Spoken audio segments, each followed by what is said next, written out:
gonna go ahead and read this front cover here. Now I'm thinking about it, I definitely did skip Prisoner of Azkaban. I'm so sorry, you guys.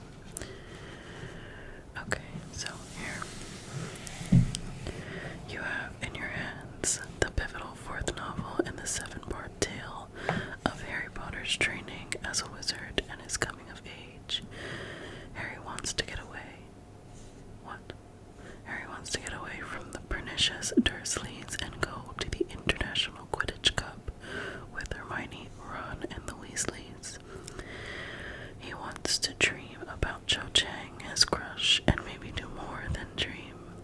He wants to find out about the mysterious events that supposedly... He wants to find out about the mysterious event that's supposed to take place at Hogwarts this year, an event involving 2 other rival schools of magic, and a competition that hasn't happened for 100 years. He wants to be a normal 14-year-old wizard. Unfortunately for Harry Potter, he's not normal, even by wizarding standards, and in his case, different can be deadly.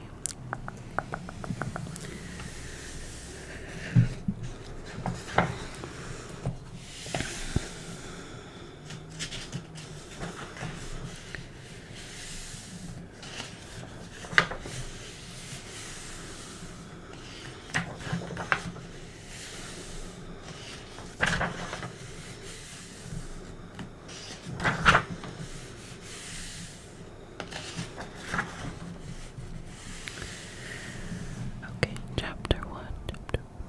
The Riddle House. The villagers of Little Angleton still called it the Riddle House, even though it had been many years since the Riddle family had lived there. It stood on a hill overlooking the village, some of its windows boarded, tiles missing from its roof, and ivy spreading unchecked over its face.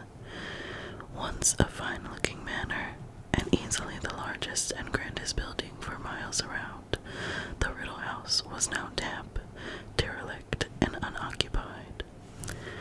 The Little Angletons all agreed that the old house was creepy. Half a century ago, something strange and horrible had happened there, something that the older inhabitants of the village still liked to discuss when topics for gossip were scarce. The story had been picked over so many times and had been embroidered in so many places that nobody was quite sure what the truth was anymore. Every version of the tale, however, started in the same place, 50 years before, at daybreak on a fine summer's morning.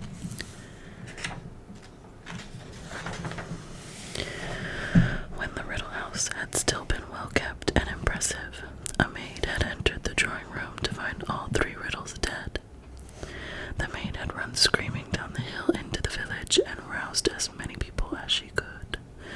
Lying there with their eyes open, cold as ice, still in their dinner things. The police were summoned, and the whole of Little Angleton had been seethed with shocked curiosity, and ill-disguised excitement. Nobody wasted their breath pretending to feel very sad about the riddles, for they had been most unpopular. Elderly Mr. and Mrs. Riddle had been rich, snobbish, and rude, and their grown-up son Tom had been, if anything, worse. All the villagers cared about was the identity of their murderer, for plainly, 3 apparently healthy people did not all drop dead of natural causes on the same night. The Hanged Man, the village pub, did a roaring trade that night. The whole village seemed to have turned out to discuss the murders. They were rewarded for leaving their firesides when the Riddle's cook arrived dramatically in their midst and announced to the suddenly silent pub that a man called Frank Bryce had just been arrested. "Frank," cried several people. "Never." Frank Bryce was the Riddle's gardener. He lived alone in a rundown cottage on the grounds of the Riddle House. Frank had come back from the war with a very stiff leg and a great dislike of crowds and noises, and had been working for the Riddles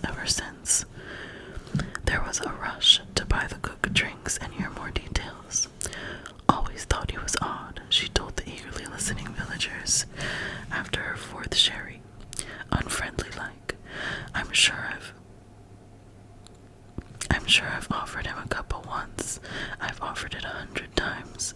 I've never wanted to mix, he didn't. Ah, now, said a woman at the bar.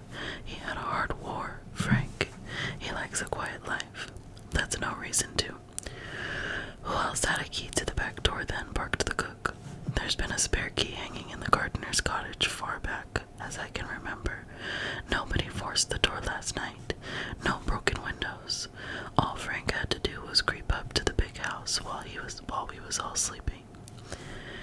The villagers exchanged dark looks. I always thought he had a nasty look about him, right enough, grunted a man at the bar. War turned him funny, if you ask me, said the landlord. Told you I wouldn't like to get on the wrong side of Frank, didn't I, Dot? Said an excited woman in the corner. Horrible temper, said Dot, nodding fervently. I remember when he was a kid. By the following morning, hardly anyone in Little Angleton doubted that Frank Bryce had killed the Riddles. But over in the neighboring town of Great Angleton, in the dark and dingy police station, Frank was stubbornly repeating again and again that he was innocent, and that the only person he had seen near the house on the day of the Riddles' deaths had been a teenage boy, a stranger, dark-haired and pale. Nobody else in the village had seen any such boy, and the police were quite sure that Frank had invented him. Then, just when things were looking very serious for Frank, the report on the Riddles' bodies came back and changed everything.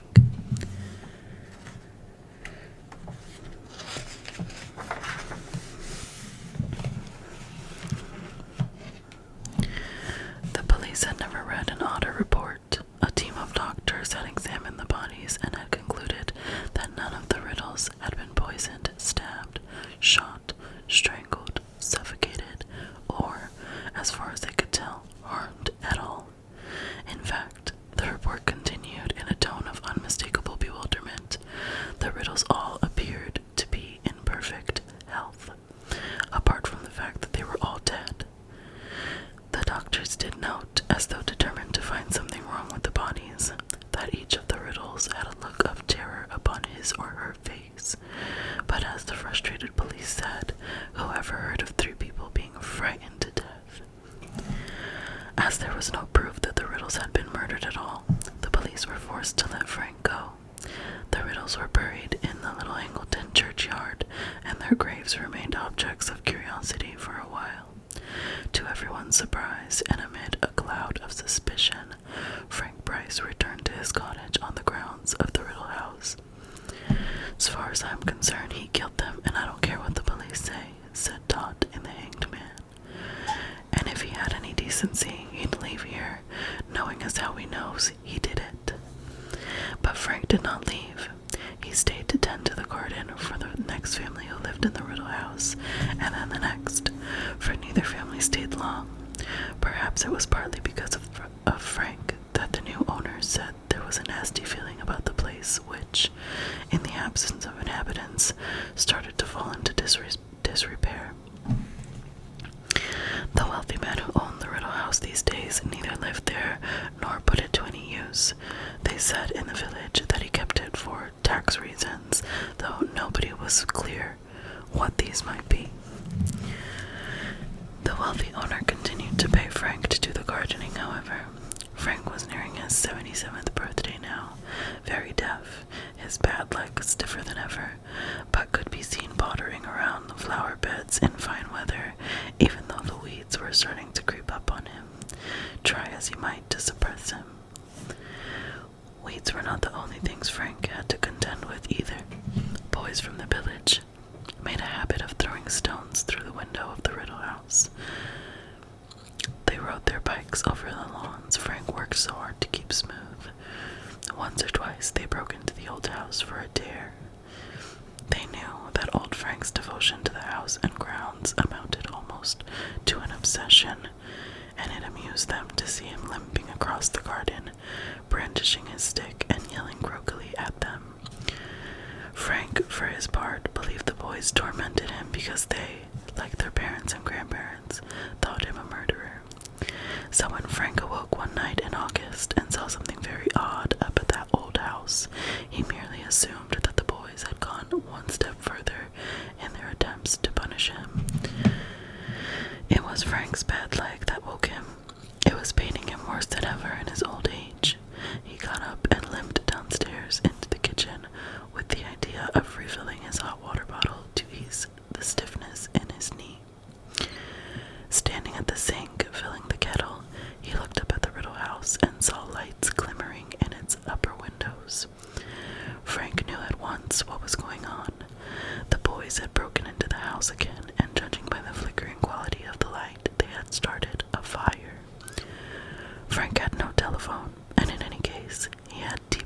mistrusted the police ever since they had taken him in for questioning about the Riddle's deaths.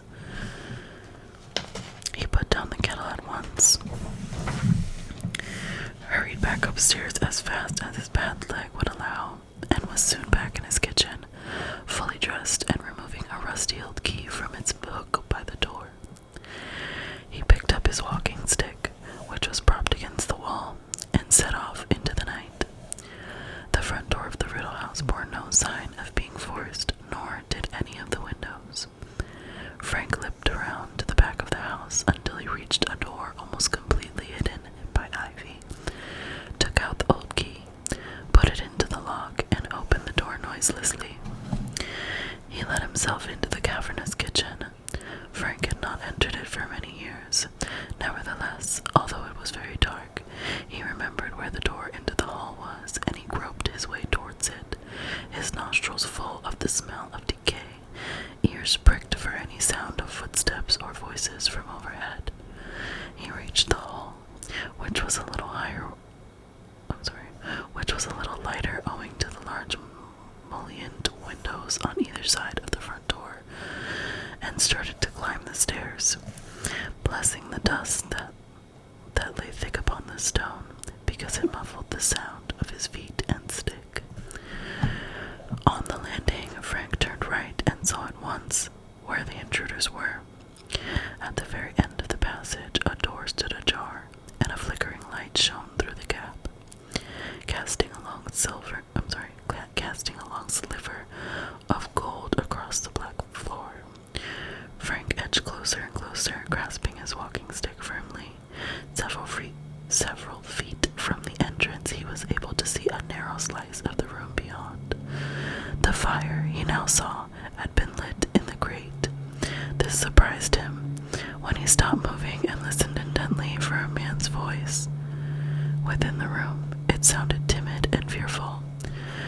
"There is a little more in the bottle, my lord, if you are still hungry." "Later," said a second voice. This too belonged to a man, but it was strangely high-pitched and cold as a sudden blast of icy wind. Something about that voice made the sparse hairs on the back of Frank's neck stand up. "Move me closer to the fire, Wormtail." Frank turned his right ear towards the door, the better to hear. There came the clink of a bottle being put down upon some hard surface, and then the dull scraping noise of a heavy chair being dragged across the floor. Frank caught a glimpse of a small man, his back to the door, pushing the chair into place. He was wearing a long black cloak, and there was a bald patch at the back of his head. Then he went out of sight. "Where is Nagini?" said the cold voice. I don't know, my lord," said the first voice nervously. "She set out to explore the house, I think." "You will milk her before we retire, Wormtail," said the second voice. "I will need feeding in the night. The journey has tired me greatly."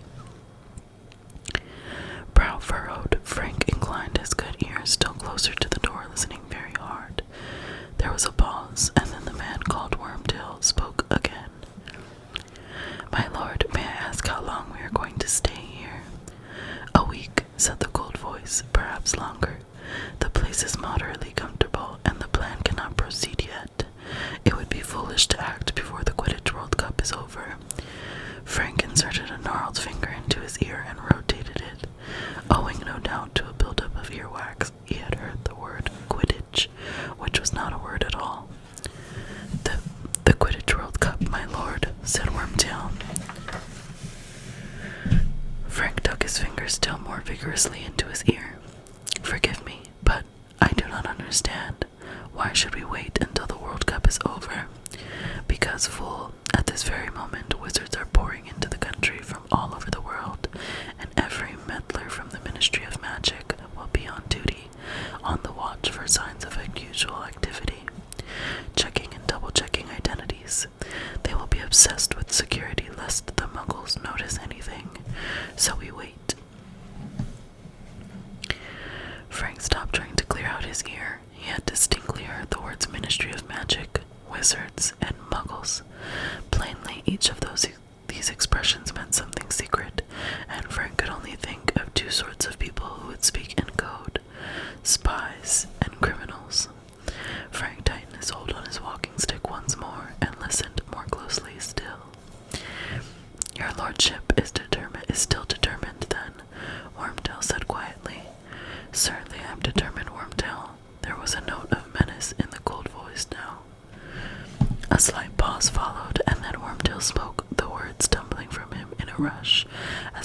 forcing himself to say this before he lost his nerve.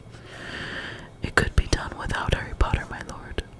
Another pause, more protracted, and then, without Harry Potter, breathed the second voice softly. I see. My lord, I do not say this out of concern for the boy, said Wormtail, his voice rising squeakily. The boy is nothing to me, nothing at all. It is merely that if we were to use another witch or wizard, any wizard, the thing could be done so much more quickly. If you allowed me to leave you for a short while, you know that I can disguise myself most effectively.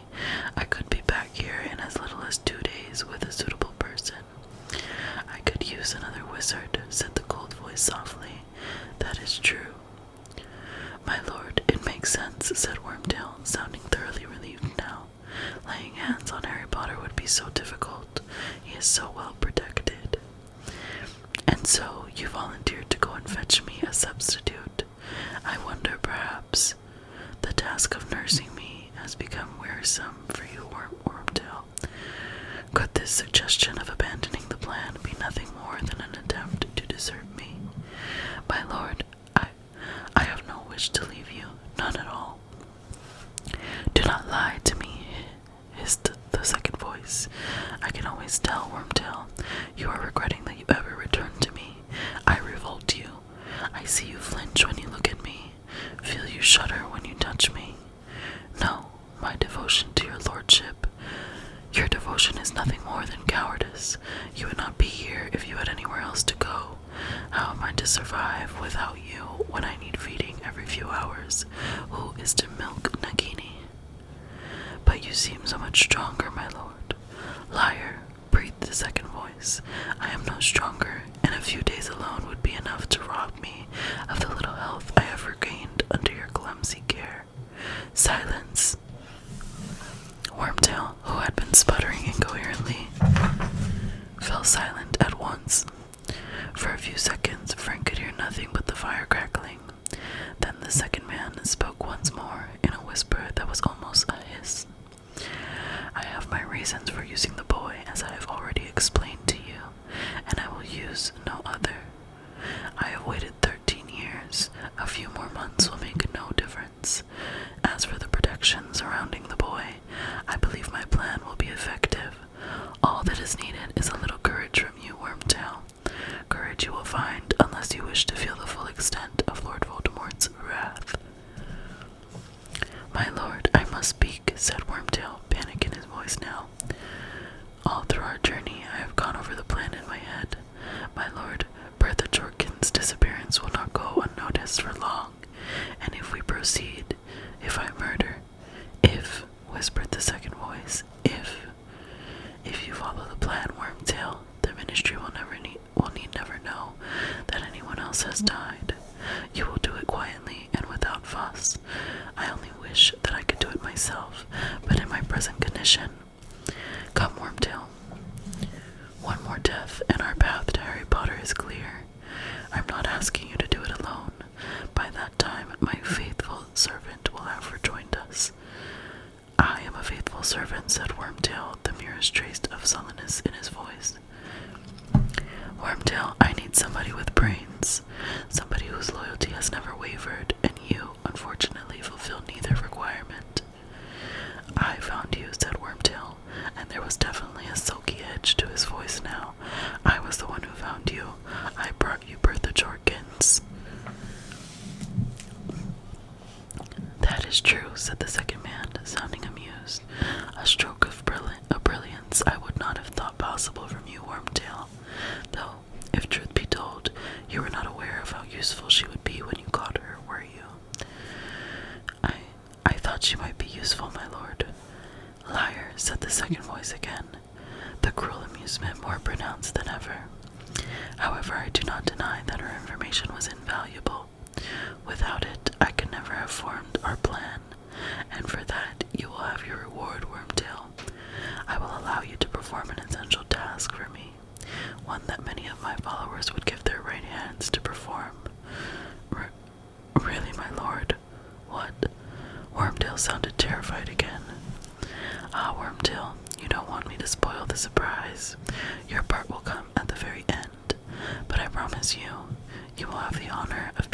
as useful as Bertha Jorkins. You, Wormtail's voice suddenly sounded hoarse, as though his mouth had gone very dry. You are going to kill me too, Wormtail, said the cold voice silkily. Why would I kill you? I killed Bertha because I had to. She was fit for nothing after my questioning, quite useless. In any case, awkward questions would have been asked if she had gone back to the ministry with the news that she had met you on her holidays. Wizards who are supposed to be dead would do well not to run into Ministry of Magic witches at wayside inns. Wormtail muttered something so quietly that Frank could not hear it, but it made the second man laugh. An entirely mirthless laugh, cold as his speech.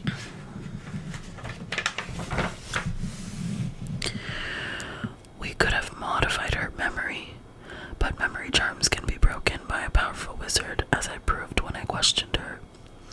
It would be an insult to her memory not to use the information I extracted from her Wormtail. Out in the corridor, Frank suddenly became aware that the hand gripping his walking stick was slippery with sweat. The man with the cold voice had killed a woman. He was talking about it without any kind of remorse, with amusement. He was dangerous, a madman, and he was planning more murders. This boy, Harry Potter, whoever he was in danger. Frank knew what he must do. Now, if ever was the time to go to the police, he would creep out of the house and head straight for the telephone box in the village. But the cold voice was speaking again, and Frank remained where he was, frozen to the spot, listening with all his might. One more murder, my faithful servant at Hogwarts. Harry Potter is as good as mine. Wormtail. It's decided. There will be no more argument. But quiet, I think I hear Nagini. And the second man's voice changed. He started making noises such as Frank had never heard before. He was hissing and spitting without drawing breath. Frank thought he must be having some sort of fit or seizure. And then Frank heard movement behind him in the dark passageway.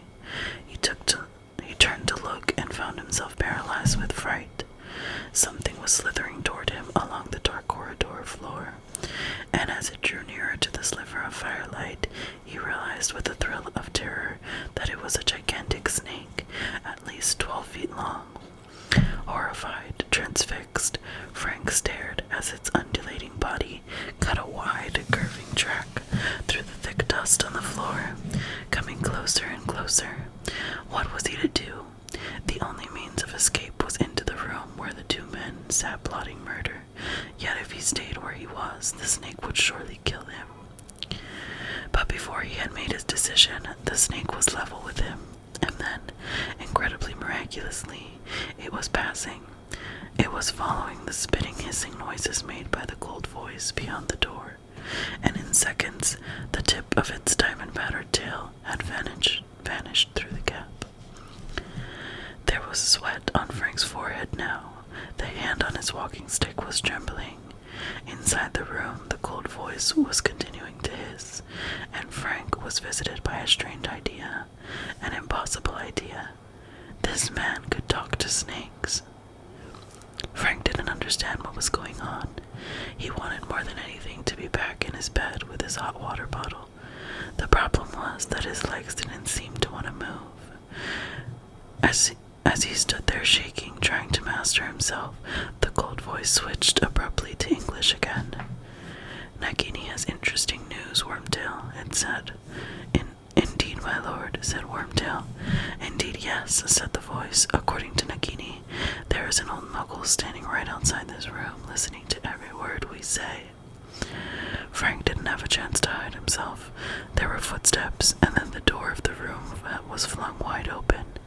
A short, balding man with graying hair and a pointed nose and small, watery eyes stood before Frank, a mixture of fear and alarm in his face. Invite him inside, Wormtail. Where are your manners?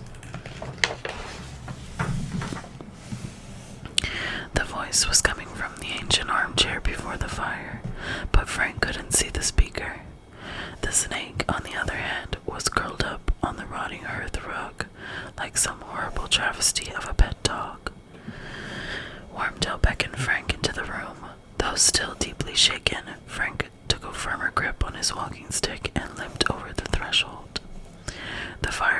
only source of light in the room. It cast long, spidery shadows upon the walls. Frank stared at the back of the armchair.